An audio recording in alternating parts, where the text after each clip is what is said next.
अगर मुझे सुनने वाले भी अपनी बाइबल निकालना चाहते हैं तो निकाल लें। और यहाँ पे ऐसा कहता है, परंतु जितनों ने उसे ग्रहण किया उसने उन्हें परमेश्वर की संतान होने का अधिकार दिया, अर्थात उन्हें जो उसके नाम पर विश्वास रखते हैं। Hallelujah. Let's close our eyes. पिता, धन्यवाद प्रभु अपनी संतान बनाने के लिए और प्रभु अधिकारी ठहराने के लिए और विश्वासी प्रभु बनाने के लिए हम तेरा धन्यवाद देते। आप पवित्र आत्मा हमारी सहायता मदद कर और वचन के भेदों को समझने में सहायता मदद कर।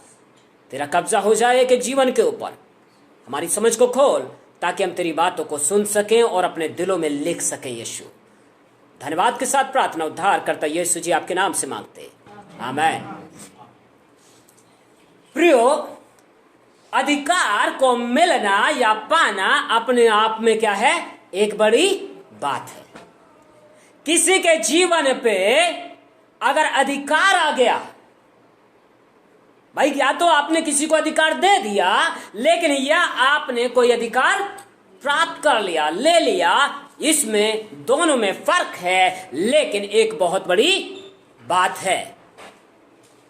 और वह बड़ी बात यह है कि अधिकार, ये जो अधिकार जो मैं आपसे बात कर रहा हूं, ये ऐसा वैसा अधिकार नहीं है, लेकिन ये अधिकार जब किसी के घर में बच्चा पैदा होता है तो क्या होता है? जो कुछ माता पिता का है वो किसका? उस बच्चे का अधिकार हो जाता है। वो बच्चा उसका पूरे का जो कुछ उनके पास है, जो कुछ उसके माता पिता, यहां तक कि उसके दादा दादी या उसके घर के अंदर कुछ पाया जाता है, वो क्या है? उसके अधिकारी हैं। हालेलुया। सो अब आप समझ सकते हैं, ये उस बच्चे का जन्म सिद्ध क्या हो गया? अधिकार हो गया। अब ये इस बच्चे के ऊपर है, ये क्या करे? उसका अधिकार को ले और इस्तेमाल करे या ना करे।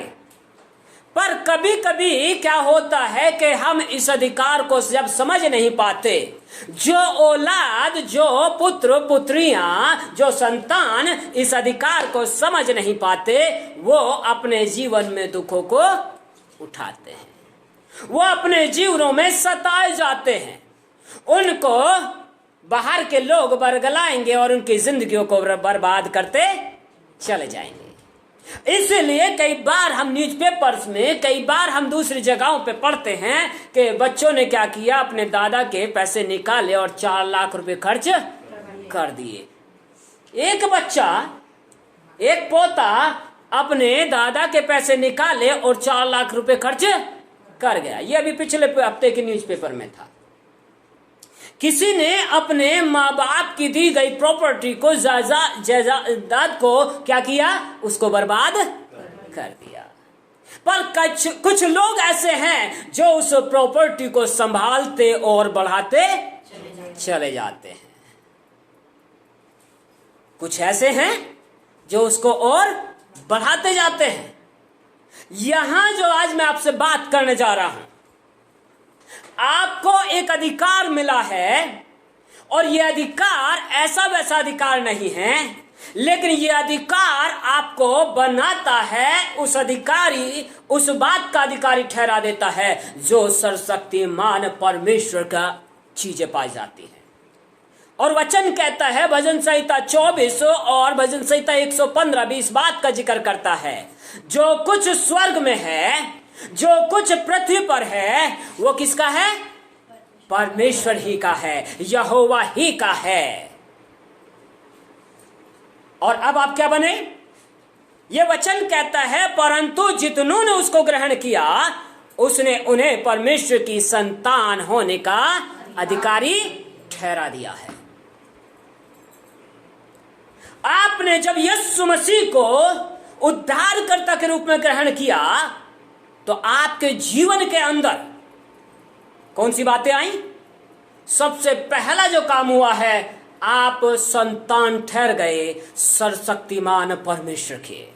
इस पृथ्वी पर हो सकता है कि हमारे माता पिता कोई भी क्यों ना रहे हों, हो सकता है कि हम किसी भी वंश से क्यों ना आते हों, हो सकता है हम किसी जाति धर्म में पैदा क्यों ना हुए हों, लेकिन यीशु मसीह के कारण आप और मैं परमेश्वर की संतान ठहर गए हैं। इससे बढ़ करके कुछ हो ही नहीं सकता है। हालेलुया। या इससे बढ़कर के कुछ हो सकता है? इससे बढ़ के कुछ नहीं हो सकता। अब तक आपको पता ही नहीं था कि आप किसकी संतान हैं, लेकिन यीशु के लहू के कारण, यीशु की मौत के कारण, उसके जी उठने की सामर्थ के कारण आपने जब उस बात पे भरोसा किया और दिल से विश्वास किया, जबान से अंगीकार किया, उसको अपना मुक्तिदाता करके ग्रहण कर लिया, उसी क्षण क्या बन गए आप? परमेश्वर की संतान बन गए। अब परमेश्वर की संतान, बाइबल कह रही है जो कुछ पृथ्वी पे है, जो कुछ स्वर्ग में है, वो किसका है? परमेश्वर का है। तो जब सब कुछ परमेश्वर का है तो आप उससे अलग हो गए? नहीं ना, आप उसके और करीब हो गए, और करीब ही नहीं हुए, लेकिन उसके क्या ठहर गए? अधिकारी ठहर गए। अब अधिकारी के ऊपर है, उस पे वो कमांड करे और ना या ना करे, ये आपके ऊपर है। हर एक जो यीशु के नाम पे भरोसा करता है, ये अब उसके ऊपर है कि वो उस अधिकार का इस्तेमाल करे या ना करे।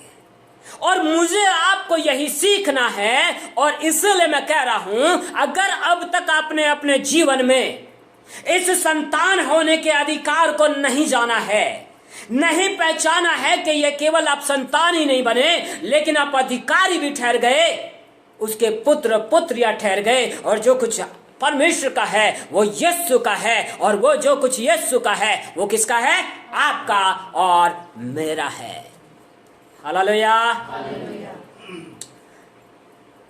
और मेरा सब्जेक्ट यही है, claim your spiritual birth right. अपने आत्मिक जन्म सिद्ध अधिकार का हम क्या करें? उपयोग करें, उसको इस्तेमाल करें।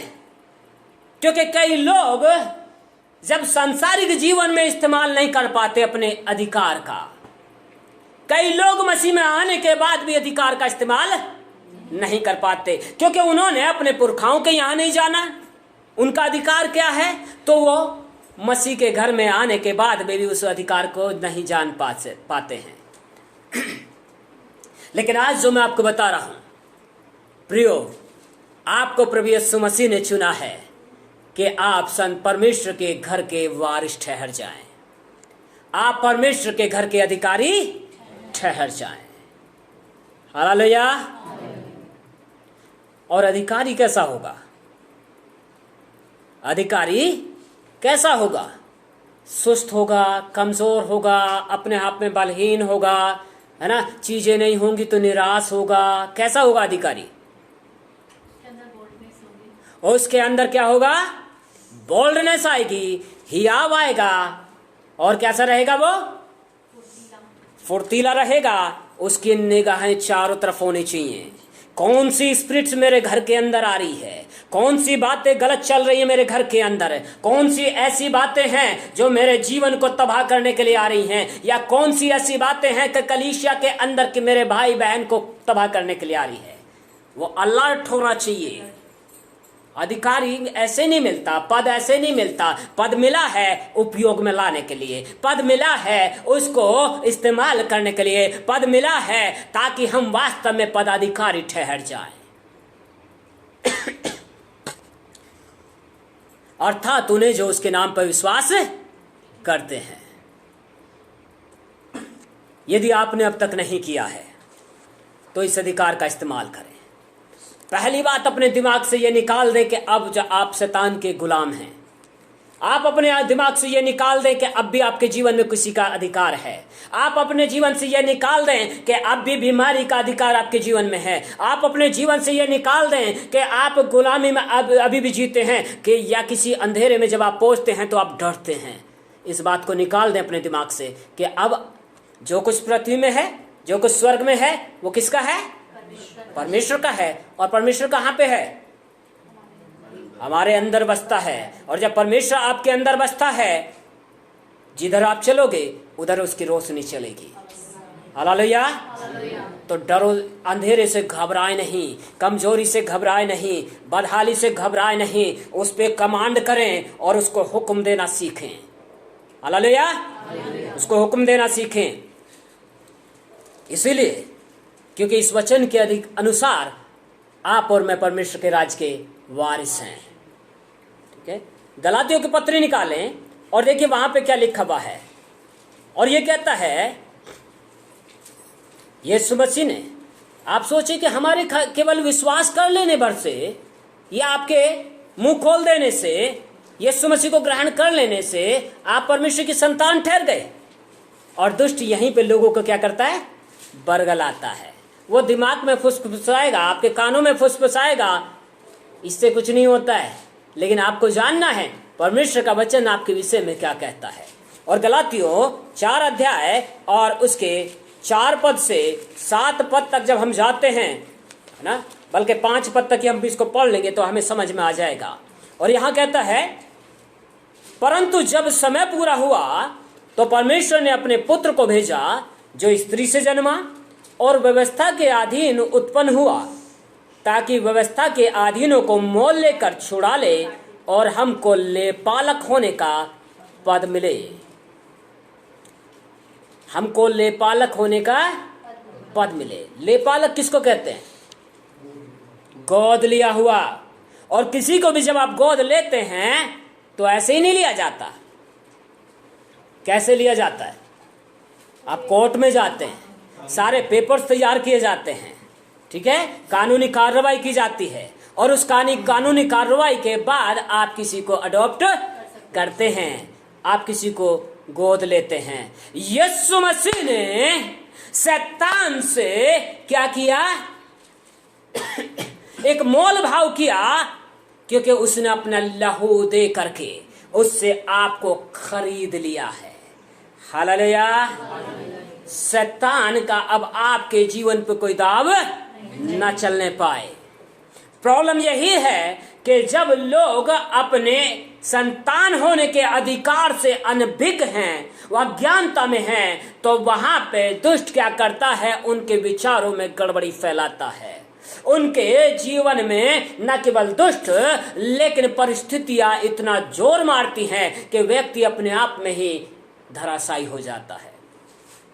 लेकिन मेरे प्रियो, यदि वास्तव में हमने इसको जाना है, यदि वास्तव में हमने यीशु मसीह को अपने दिल में ग्रहण किया है, तो आप अपने नहीं हैं, लेकिन आप यीशु के हैं। और उसने ऐसे वैसे नहीं खरीदा, लेकिन पूरी कानूनी कार्रवाई के साथ अपना पवित्र लहू बहाने के द्वारा शैतान से आपको मोल लिया है। और जब मोल ले लिया तो तब भी उसका कोई अधिकार बचा क्या? कोई अधिकार बचा क्या? लेकिन हम अपने जिंदगियों में क्या देखते हैं? अभी भी हम गुलामी को देखते हैं, अभी भी हम समस्याओं को देखते हैं, अभी भी हम देखते हैं कि शैतान अभी भी बरगला रहा है। लेकिन परमेश्वर का वचन आपके कानों में पड़ना चाहिए कि मार्ग यही है, सीधा चल, इधर उधर ताकने की जरूरत नहीं है। जब यीशु को एक बार दिल से ग्रहण कर लिया तो फिर अपने कानों को इतना खुला क्यों करते हैं कि शैतान आकर के उसमें फुसफुसाए? फिर हमने इतनी आजादी क्यों उसको दे दी है कि वो जैसे चाहे हमें इधर से थप्पड़ मारे और उधर से थप्पड़ मारे, और वैसे हम गिरते पड़ते निकलते चले जाए, और फिर कहें कि हम विश्वासी हैं, फिर कहें कि हम परमेश्वर हमारा परमेश्वर है। लेकिन परमेश्वर का वचन कहता है, उसने पुराने नियम में कहा, नए नियम में कहा कि मैं उनका परमेश्वर होऊंगा और उनके मध्य में चला फिरा करूंगा। आपके मेरे मध्य में कौन चलना चाहिए? लेकिन आप और मैं जब अपनी जिंदगियों को देखते हैं तो कौन चलता है? मुझे बोलने की जरूरत नहीं पड़ रही है, अपने आप लोग जवाब दे रहे है ना। क्यों उसको मौका मिलता है? क्योंकि हम वचन के प्रति सचेत नहीं हैं। हम वचन के प्रति अपने कानों को खुला नहीं रखते। हम वचन के प्रति अपने हृदय को इतना खुला नहीं रखते कि परमेश्वर का आत्मा हमारे अंदर अपने वचनों को डाले और उसको हृदय रूपी पटिया पर लिख दे। जैसे भजनकार कहता है कि देख मैंने अपने तेरे वचन को अपने सम्मुख रख छोड़ा है ताकि तेरे विरुद्ध पाप ना करूं। लेकिन हम क्या करते हैं? हम क्या करते हैं? परमेश्वर के वचन को साइड और कानों को इतना खुला और फिर उसमें कुछ और ही शब्द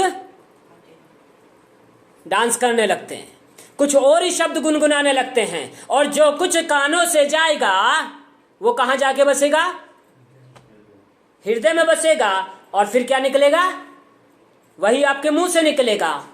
तो आपके मेरे जीवनों में शैतान के विचार इतने हावी हो गए हैं, उनको हमने अपने कानों से लिया, अपने हृदय पर रख छोड़ा है, और अब हम उन्हीं को निकालते हैं। जैसे बहन की रिपोर्ट भी चंगी बिल्कुल नॉर्मल आ गई है ना, कोई दर्द नहीं था, कोई बात नहीं, लेकिन रिपोर्ट में तो था ना पहले।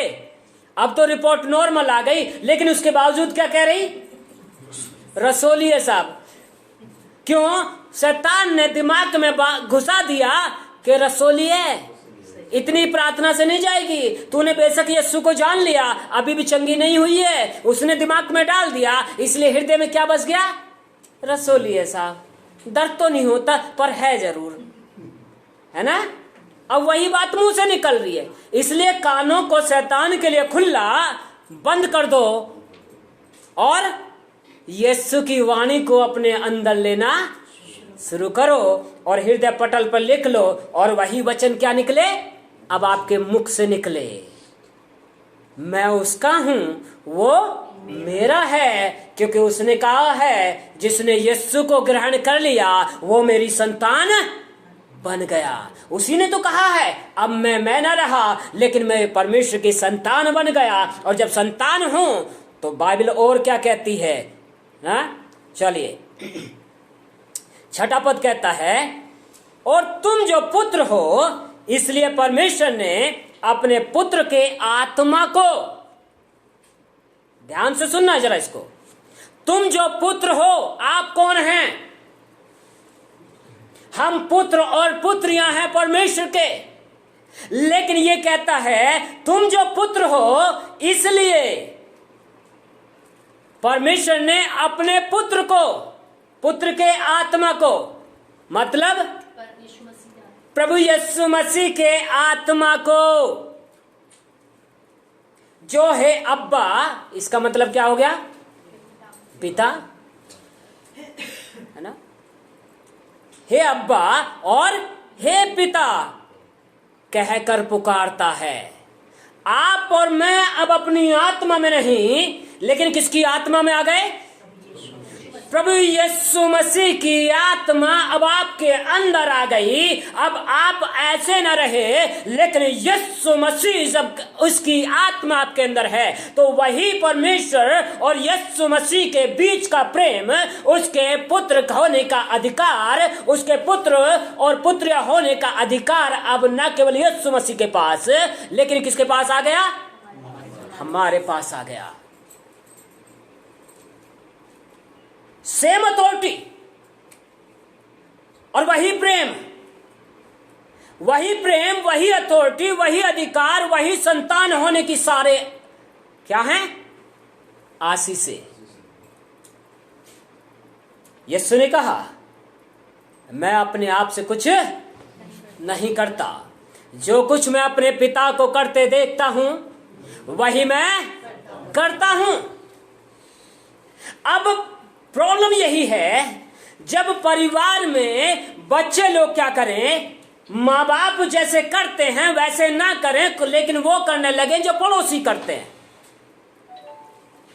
मैं क्या बता रहा हूं आपको, अगर बच्चे लोग उस काम को करने लगे जो उनके माता पिता करते हैं, उसको छोड़ करके पड़ोसी जो कर रहा है वो उस काम को करने लग जाएं, तो क्या होगा? माँ बाप को भी बुरा लगेगा, उनके आपस के प्रेम में क्या आएगी? दरार आएगी। लेकिन यीशु ने कहा मैं वही करता हूं जो पिता को करते, इसलिए उसके प्रेम में कभी दरार नहीं आई। लेकिन आप और मैं जब वो करते हैं, अरे जब बड़े भाई कहता है कि मैंने वो किया जो पिता को करते देखा, तो हम छोटे इतने ज्यादा कैसे जो उदंडी कैसे बन जाते हैं? आप मेरे शब्द को समझ पा रहे हैं? उदंडी का मतलब समझ रहे हैं आप? इतने कुराफाती बन जाते हैं। यीशु ने कहा मैं जो कुछ करते देखता हूं वही करता हूं, लेकिन हम वो करते हैं जो पड़ोसी करता है। हम उसको नहीं देखते कि जो कुछ यीशु ने किया। अब वो कहाँ किया? नहीं साहब मैंने यूट्यूब पे देखा, वो ऐसे उसने ऐसे बताया। अरे उसने क्या बताया मुझे मतलब नहीं है। बाइबल में यीशु मसीह की बात है। बाइबल पढ़ी क्या? बाइबल में देखा कि यीशु मसीह ने कैसे काम किए हैं, वो नहीं देखते। उसकी शिक्षाएं क्या है वो नहीं देखते। कहाँ देखेंगे? पूरा टाइम पड़ोसी पे। अब ये पड़ोसी सबसे ज्यादा अच्छा आज की डेट में कौन है? मोबाइल। तो लोग गलत शिक्षाओं को अपने जीवन में इतना लिए जा रहे हैं और जीवनों को तबाह कर दे रहे हैं। मैं खाली विश्वासियों की बात नहीं कर रहा हूं। परमेश्वर के जो अपने आप को सेवक कहते हैं ना, उन्होंने भी अपने आप को दुखों से छलनी कर लिया है। वो भी अपने आप को इतने उदंडी बनते जा रहे हैं। कल मेरी 1.25 घंटे एक परमेश्वर के जन से बात हुई। वचन में इधर से उधर, उधर से उधर, उधर से उधर खूब बताता चला गया। माँ भाई इतना ना दौड़, ठहर जा जरा। क्योंकि उसने किसका नाम लिया? वो कहता है कि विलियम ब्रैनम जो है वो 7वां स्वर्गदूत है। मारे भाई कि प्रकाशित वाक्य से, क्योंकि 7 स्वर्गदूत, क्योंकि हर कलीसिया का एक दौर आया है। मैं आपको इस बीच में जो है कुछ बता रहा हूं, सुन लीजिए आप भी। कहता है कि हर कलीसिया में एक दौर आया है और ये कलीसिया इतने समय से इतने एडी तक चली। दूसरी कलीसिया आई, जो 7 कलीसियाओं का जिक्र आपके प्रकाशित वाक्य में दिया ना, वो उनका जिक्र करता है। मैं ठीक भाई। और कहता है इस कलीसिया का स्वर्गदूत था ये आदमी। अच्छा, फिर दूसरी कलीसिया आई इतने समय से इतने समय में, और उस कलीसिया का दूत ये आदमी था। ओके। और फिर तीसरी वो बताता चला गया। कहता मार्टिन लूथर था और इसका ये किंग ये था। ओके। कहता है कि अब लौदीकिया काल चल रहा है। अब कौन सा चल रहा है? लौदीकिया काल। मैं ठीक भाई। और बोला आगे। कहता है तो इसका भी तो स्वर्गदूत होना चाहिए। मैं भाई इसका स्वर्गदूत होना चाहिए, मैं बिल्कुल होना चाहिए। कहता है कि वो एलिया मलाकी की पुस्तक से मेरे को दिखाता है। कहता है कि वहां पे जो लिखा हुआ है कि मैं इससे पहले कि उस भयानक दिन के आने से पहले, परमेश्वर का दिन आएगा जब वो न्याय करने के लिए आएगा, उससे पहले क्या करूंगा? एक दूत को भेजूंगा और एलिया आएगा और वो आकर के सही सब कुछ सुधारेगा। मैं ठीक। जब उनने सब कुछ बोल चुका तो मैंने मत्ती 17 को निकाला और यीशु मसीह वहां पे कहते हैं एलिया, मैं तुमसे कहता हूं एलिया आ चुका, पर तुमने उसे नहीं पहचाना और जैसा उसके साथ करना चाहा वैसा उसके साथ किया। प्रभु यीशु मसीह ने किसके विषय में बात करी थी? यूहन्ना के विषय में। क्योंकि यूहन्ना अपनी आत्मा में नहीं आया था, एलिया की आत्मा में आया था। एलिया आएगा एक बार और। 3 बार एलिया का आना है।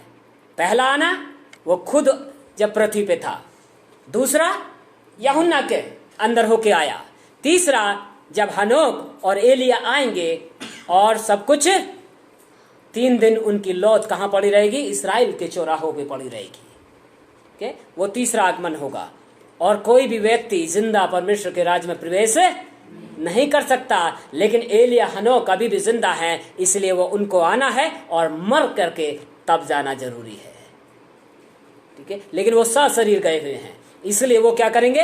वो आएंगे और प्रचार करेंगे 3 दिन, लेकिन लोग उनको मारेंगे और 3 दिन तक उनकी लाशें जो है चौराहों पर पड़ी रहेंगी और कोई उनको दफनाने नहीं देगा, क्योंकि उन्होंने सब पूरे राष्ट्रों के विषय में वो भविष्यवाणी करेंगे। लेकिन लोग उनको सताएंगे, सब कुछ करेंगे और उनको पत्थरवा करके मार दिया जाएगा। लेकिन 3 दिन तक जब उनकी लाशों को ऐसे ही चौराहों पर पड़े रहने दिया जाएगा, उसके बाद परमेश्वर के जीवन की आत्मा उनके अंदर समाएगी और 3 दिन बाद वो उठ खड़े हो जाएंगे, जिंदा हो जाएंगे। ये अभी होना बाकी है। मैं ठीक भाई, लेकिन बाइबल जो ये कह रही है, तो लोग इतना गलत शिक्षाओं में पड़ गए हैं, वो समझ ही नहीं पा रहे हैं परमेश्वर के वचन को। मैं विलियम ब्रैनम की बात आप कर रहे हैं। वो भाई जो था बहुत अच्छा हीलर था, अर्थराइटिस पे सबसे ज्यादा उसको कमांड मिली थी विलियम ब्रैनम को। और अपने साथ में जब शुरू की सेवाओं में वो गरीब परिवार से आते थे, लेकिन जब बढ़ने लगे तो वो क्या करते थे, अपने साथ में प्रचार करने के लिए कोई और रखते थे, लेकिन हीलिंग जैसे प्रचार खत्म हुआ विलियम ब्रैनम आते थे और चंगाई करना शुरू करते थे। और कैसे भी किसी के हाथ पैर लूले लंगड़े कैसे भी क्यों ना हो, ये भाई हाथ भी नहीं लगाता था। और ये इसकी ये खासियत थी कि भीड़ के अंदर से पहले 50 हर तरह की बीमारी के लोगों को बुलाता था और स्टेज पे बुला करके पास बुला के उनसे वापसी मुंह फेर लेता था और कहता था यीशु के नाम में चंगे हो जाओ, और हर कोई चंगा हो जाता था। ये उसकी खासियत थी। लेकिन पढ़ा लिखा ना होने के कारण, ज्यादा शिक्षा का अभाव होने के कारण कुछ लोगों से मिला, उन्होंने अपनी बातें बतानी शुरू करी और वो कुछ ज्यादा पढ़े लिखे थे जिन्होंने वचन को गलत तरीके से प्रीच करना शुरू कर रखा था, गलत शिक्षाओं के साथ थे। और ये जब अपना विश्वास उनके साथ बांटना शुरू किया तो यहाँ से जो प्रचारक था वो इसके साथ से अलग हट गया। और ये भाई फिर इसने किसी प्रचारक को अपने साथ नहीं रखा। लेकिन क्या हुआ, धीरे धीरे, अब मैं आपको बता रहा हूं कैसे गिरते लोग। इस भाई का एक्सीडेंट हुआ और बहुत सालों तक ये कोमा में चला गया। लेकिन जब एक्सीडेंट हुआ, इसके साथ जो लेडीज थी वो इसकी अपनी पत्नी, पहली पत्नी नहीं थी, इसकी दूसरी पत्नी थी। और वो पत्नी क्या हो गई, वो बहन जो है वो तो बच गई, चोट उसको भी लगी लेकिन वो तो बच गई। और लेकिन ये विलियम ब्रैनम कहाँ चले गए, कोमा में चले गए। और बहुत समय तक उन्होंने ये रखा उसके चेलों ने कि वो क्या करेंगे, जिंदा हो जाएंगे, और उसकी लाश को दफनाया नहीं। लेकिन जब 1.5 साल निकल गया, हार करके उन्होंने जो है उसको दफना दिया। ये है विलियम ब्रैनम की कहानी। इसीलिए बाइबल कहती है ना, मेरे ज्ञान के ना होने से मेरी प्रजा क्या हो रही है, नाश हो रही है। तो आज बहुत सारे लोग इसके चेले हैं विलियम ब्रैनम के, और वो बाइबल से नहीं बताते। विलियम ब्रैनम की जो किताबें हैं उनको लेते हैं कि भाई ब्रैनम ने ये कहा, भाई ब्रैनम ने ये कहा। ऐसे ही गलत शिक्षाएं आज लोगों के जीवन में घर कर गई है। लेकिन एक संतान होने के अधिकार सबसे पहले तभी अधिकारी ठहर सकते हैं हम, तभी हम उसके प्रेमी पर ठहर सकते हैं, उसके प्रेम करने वाले बच्चे ठहर सकते हैं, यदि जो कुछ बाइबल कहती है उसमें हम ढूंढना शुरू करें। ये व्हाट्सएप और ये जो है ना मोबाइल पे जो है, इस पे खोजना बंद करिए और बाइबल के अंदर खोजना शुरू करिए। और बाइबल के अंदर अगर आप खोजेंगे तो मैं आपको ये दावे के साथ कह सकता हूं, परमेश्वर आपको निराश नहीं होने देगा, आपको गिरने नहीं देगा। लेकिन जब लोगों के से लोग सुनना शुरू करते हैं, ऐसे लोगों से जो गलत शिक्षाओं के साथ आते हैं, उनकी जिंदगी तबाह हो जाती है। आप और मैं यदि अधिकारी ठहरे रहना चाहते हैं, आप और मैं यदि हम परमेश्वर के बच्चे बने रहना चाहते हैं, तो जरूरी है प्रियो कि हम अपने जीवन में वो करें जो कुछ यीशु ने किया, जो कुछ यीशु ने किया। यहां तक कि ये बपतिस्मा के ऊपर बात करते हैं ना, एक जल संस्कार विधि होती है, उसके ऊपर बात करते हैं। यीशु ने कहा जो कोई विश्वास करे वह क्या करे, पिता पुत्र और पवित्र आत्मा के नाम से बपतिस्मा ले।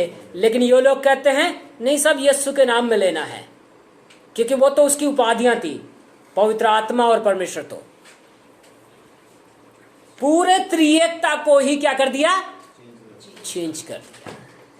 मैंने उसको बोला, मां भाई तेरे अंदर तेरा शरीर है, तेरी आत्मा और प्राण पाए जाते हैं, वैसे ही शरीर यीशु का है। लेकिन बाइबल कहती है कि परमेश्वर आत्मा है। त्रिएकता को समझिए, लेकिन लोग समझना नहीं चाहते। इसलिए ये कई बार बड़े जोशीले भी दिखेंगे और कई बार अपने आप में कुंठित भी दिखेंगे। सबको ये क्या करेंगे, ये भी अच्छा नहीं, ये भी अच्छा नहीं, ये भी अच्छा नहीं, हम ही बस अच्छे हैं। और ये जान लीजिए, जब आदमी ये कहने लगे कि मैं ही सबसे अच्छा हूं, तो क्या करेगा, परमेश्वर नहीं, वहां पे शैतान काम करेगा। और क्या काम करेगा, उसको घमंडी बना देगा। और गिरने से पहले क्या आता है, बाइबल कहती है कि गिरने से पहले घमंड आता है, लेकिन बढ़ने से पहले नम्रता आती है। महिमा पाने से पहले नम्रता आती है। इसलिए ये यहाँ पे कहता है, और तुम जो पुत्र हो, इसलिए परमेश्वर ने अपने पुत्र के आत्मा को, जो है अब्बा, हे पिता कहकर पुकारता है, हमारे हृदयों में भेजा है। और 7वां पद कहता है गलातियों 4 का, कहता है, इसलिए तू अब दास नहीं परंतु पुत्र है। और जब तू पुत्र है हुआ तो परमेश्वर के द्वारा वारिस भी हुआ। आमेन।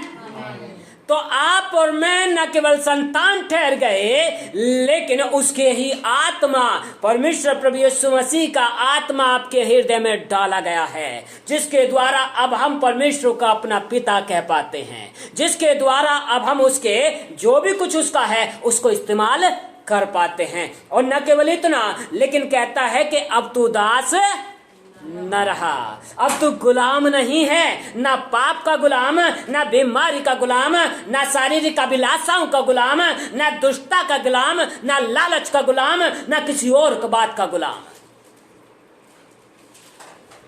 अब यहां हम अपने जीवनों को देखें, हम अपने जीवन में किस चीज की गुलामी देख रहे हैं।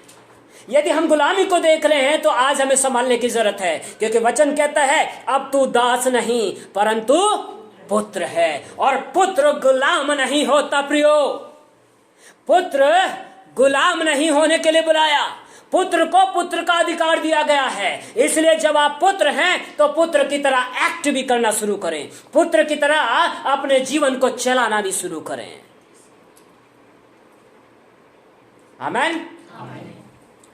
पुत्र के तरीके से जीना शुरू करें। पुत्र पड़ोस में नहीं देखेगा, पुत्र कहीं और नहीं झांकेगा, पुत्र कहां झांकेगा, बाइबल क्या कहती है।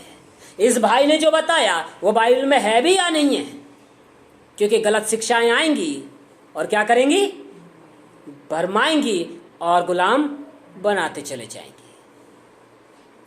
जैसे ही पिछले दिनों में एक परमेश्वर के जन की वाइफ क्या कहती है, मैं भाई बार बार क्यों अटैक होता है तेरे पे, क्योंकि वो प्रार्थना के लिए आए, मैं क्यों अटैक होता है तेरे पे बार बार दुष्ट आत्मा का। और ये किसकी वाइफ है, परमेश्वर का जन की वाइफ। मैं अगर तेरे घर के अंदर ये चीज चल रहा है तो सबसे पहले, इससे पहले मैं कुछ बोलता तो वो बहन कहती है कि जी ये तो परमेश्वर की महिमा के लिए, क्योंकि वचन में लिखा हुआ है कि एक बच्चा जब पैदा हुआ वो कैसा था, अंधा था। और उसके चेलों ने पूछा, यीशु के चेलों ने पूछा कि प्रभु हमें यह बता कि ये किसने पाप किया कि ये अंधा जन्मा, इसने या इसके माता पिता ने। तो प्रभु ने कहा किसी ने पाप नहीं किया, ना इसने ना इसके माता पिता ने, लेकिन ये इसलिए हुआ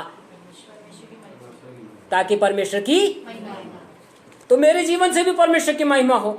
माँ बहन, ऐसी महिमा कितनी बार करेगी मुझे ये बता दे जरा। ऐसी महिमा कि एक बार दुष्ट आत्मा निकल गई, फिर दूसरी बार भी निकल गई, अबे 3-3 बार, कितने दिन हो गए तुम्हें इसी चीज में लिप्त होते हुए। मां लोग पगला जाएंगे। मैं अगर तू परमेश्वर के जन की वाइफ होत करके तेरा दिमाग कितना तेज चल रहा है, तो बाकी का तो बेचारों का क्या हाल होता होगा। और हस्बैंड जो है उसका वो बड़ा, नहीं जी हम तो समझा करके, हमने तो बहुत सीखे। मैं शांत रह जरा पहले, तू अपने घर को नहीं संभाल रहा, दूसरों को क्या संभालेगा। तो आज लोगों की स्थिति ऐसी हो गई है, अगर हम अपने घर को नहीं संभाल सकते तो बाहर को संभालना हम बंद कर दें। अगर हम अपने घरों को संभाल सकते हैं तो बाइबल भी कहती है जो अपने घर का अच्छा प्रबंध करना जानता हो वही मेरे घर का अधिकारी हो सकता है। और अपने लड़के वालों को भी भली बात ही सिखाता हो, डांटता हो, डपटता हो और सही राह में चलाता हो। आज मसीहों के जीवन की क्या हालत हो गई है। क्या हम अपने जिंदगियों में अपने घरों को, अपने परिवारों को प्रभु में बढ़ाने के लिए तैयार हैं? यदि नहीं कर रहे हैं तो प्रियो संभल जाएं, हम संभल जाएं। वो अधिकार ऐसे नहीं मिला, संतान ऐसे नहीं बनाया गया, क्योंकि संतान अगर ऐसे ही अज्ञानता में जिएगी तो गुलाम बनने में ज्यादा देर नहीं लगेगी। तो हमको प्रभु ने गुलाम बनाने के लिए नहीं बुलाया है, लेकिन किस बात के लिए बुलाया है? तो परमेश्वर के द्वारा वारिस भी हुआ। मतलब ये जो कुछ प्रभु का है वो किसका है? अब आपका है, वो आपका है। आज हमारी नजर किधर है? मोबाइल पे, फेसबुक पे, या लोगों की बातों पे, या यीशु मसीह की बातों पे? क्योंकि लोगों को मोबाइल पर ढूंढ करके सुनना आसान लगता है, लेकिन बाइबल में खोज करके कि हाँ उन्होंने ये कहा था, ये मैं देखूं ये बात क्या कह रहा है यहाँ पे, इसके समकक्ष और एक पद अगर ऐसा कह रहा है तो इसके अलावा कोई और भी पद होंगे जो इसको सपोर्ट करेंगे। एक पद को लेकर के आप आगे जो है 30 मार्क का नहीं बन सकते।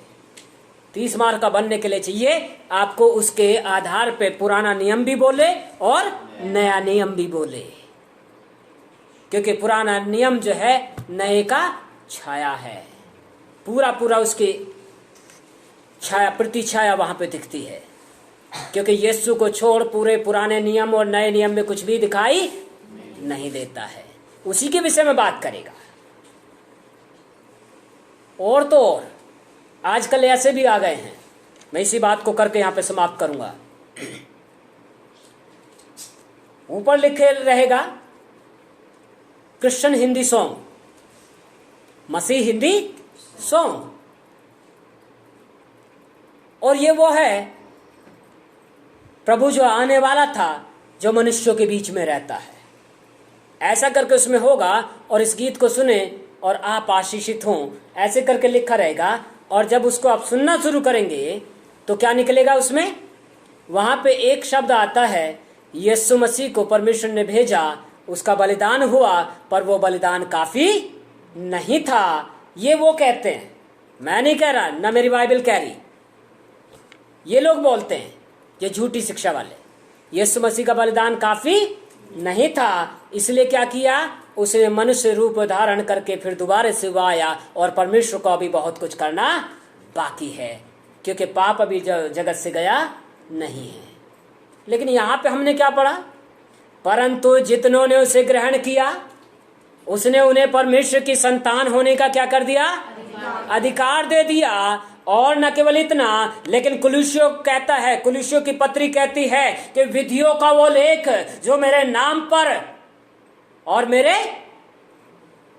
लेखे में लिखा था, उसको यीशु मसीह के लहू ने क्या कर दिया? उस क्रूस ने मेरे जीवन से दूर कर दिया, और खुल्लम खुल्ला दुष्टता के सारे अधिकारों का, हर एक बीमारी का, हर एक चीजों का तमाशा उसने बना दिया है।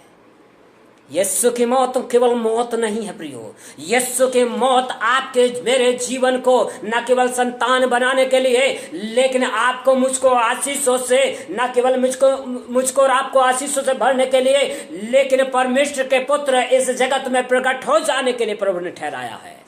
अपनी महिमा को वो प्रकट करना चाहता है, लेकिन झूठी शिक्षाओं के साथ हम आगे नहीं बढ़ सकते। हमें सही शिक्षा में जीना पड़ेगा, हमें सही से जीना पड़ेगा। अगर बच्चे पड़ोस को देखेंगे तो माँ बाप की शिक्षा को जीवन में नहीं उतार सकते। अगर लोग जो है दूसरों की तरफ ताकेंगे तो उनके माता पिता कितने सुबह उठते हैं, कैसे वो जीते हैं, कैसे वो चलते हैं, कैसे वो आपस में बातचीत करते हैं, इस चीज को वो पकड़ नहीं पाएंगे। और जब समस्याएं आती हैं तो वो कैसे अपने आप को संभाल के रखते हैं, इस बात को वो देख नहीं पाएंगे। उनको तो सिर्फ क्या चीज दिखेगा? हरियाली दिखेगी। हरियाली नहीं, हर चीज बच्चों को जानना जरूरी है। वैसे मुझे और आपको भी न केवल यीशु की मौत को जानना जरूरी है, यीशु के जी उठने की सामर्थ को भी जानना जरूरी है। हालेलुया। हर एक पहलू को जानना जरूरी है। और इसलिए पौलुस कहता है, मुझे इसलिए बुलाया गया है ताकि मैं यीशु के मर्म को जानूं, उसकी मौत को जानूं, और जो घटी यीशु के उसमें रह गई उसको मैं अपने देह में पूरा किए देता हूं। और दूसरे देह की जरूरत नहीं है, उसने अपने जीवन में पूरा कर चुका है। यीशु की मौत परफेक्ट मौत थी। यीशु का जी उठना सिद्ध था, बिल्कुल, उसमें कोई दाग, कोई कमी नहीं थी। अब किसी इंसान की जरूरत नहीं है, उसके द्वारा पूरा छुटकारा है, और अपने जो उसके पास आते हैं उनको वो पूरा पूरा छुटकारा दे सकता है। इसलिए हम अपने अधिकारों को पहचाने, और जब अधिकार मिला है संतान का, तो संतान को सीखना कहां से है? पिता के वचनों से। और पिता के वचन कहीं और नहीं, बाइबल के अंदर पाए जाते प्रियो। पिता के वचन यीशु की जबान में पाए जाते हैं। यीशु की जबान कहीं और नहीं, ये परमेश्वर का वचन है। इसको पढ़ें, इसमें जिएं, इसके अनुसार। अगर आप यूट्यूब पे कुछ सुन रहे हैं, अगर आप फेसबुक पे कुछ सुन रहे हैं, जो सुना है उसको टैली करें, उसको इसमें देखें, उसने जो बोला सही है भी कि नहीं है। ऐसे ना जिए। संतान को बाहर से नहीं, घर से सीखना जरूरी है। आमीन।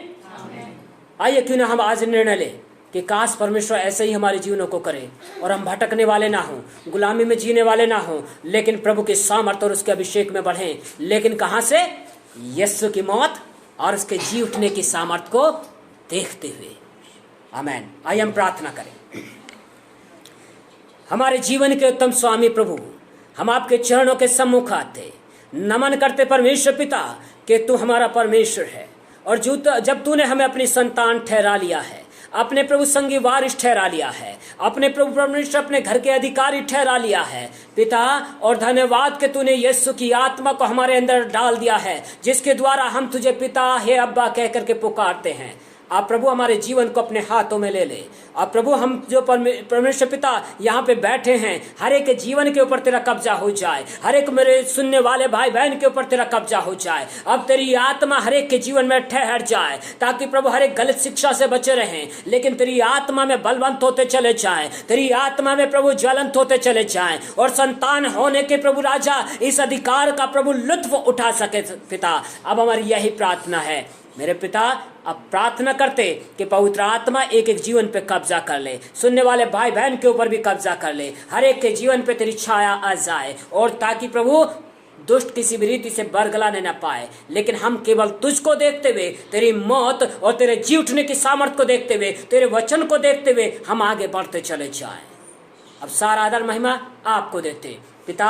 अब मेरी प्रार्थना है उस संतान होने के अधिकार को मैं लेता, और इन प्रियजनों को जो तेरी संतान पाए जाते पिता, जो सुनने वाले और यहाँ बैठे हुए भी प्रभु परमेश्वर, यदि कहीं पे बीमारी है, कोई समस्या है, यीशु नासरी के लहू की सामर्थ में एक एक जीवन के ऊपर मैं कंट्रोल को लेता, और हर एक बीमारी को, हर एक फिसर की आत्मा को यीशु के नाम से झड़कता इसी समय। I bind you devil and I command you leave each one of them right now in Jesus mighty name. हर एक खांसी, कोल्ड कफ की आत्मा को झड़कता यीशु के नाम से, हर एक कफ यीशु के नाम से हुक्म देता, शरीरों को छोड़ और निकले यीशु के नाम में। पवित्र यीशु, इस बहन की आंखों के लिए मेरी प्रार्थना है, let the fire of the holy God move on her eyes right now Lord, and I release your anointing, be healed in Jesus name. यीशु के लहू की सामर्थ को मैं बहन की आंखों में रिलीज कर देता। इसी घड़ी पूरी चंगाई की घोषणा करते। पवित्र आत्मा, हर एक को तूने छुआ, चंगाई दे रखी है, धन्यवाद। और प्रभु जिनको अभी दी है उसके लिए भी धन्यवाद पिता। अब हम प्रार्थना करते प्रभु उस जवान के लिए पिता खुदावंद, इस समय तू प्रभु परमेश्वर जिसका आज जन्मदिन है प्रभु, उस भाई को भी तू अनुग्रह कर, उस वरुण को प्रभु तू आशीषित कर, और प्रभु अक्ल दे, ताकि तेरे भवन में अपने आप को रखने वाला हो जाए, तेरी शिक्षाओं में अपने आप को रखने वाला हो जाए पिता। मेरी यही प्रार्थना है, अपने अनुग्रह में छिपा और हर एक को अपने ज्योति मुख के प्रकाश में लेके चल। अब तेरी दया का हाथ हम सबके जीवन पे हो, हमसे आगे बोल और बातचीत कर। सारा आदर महिमा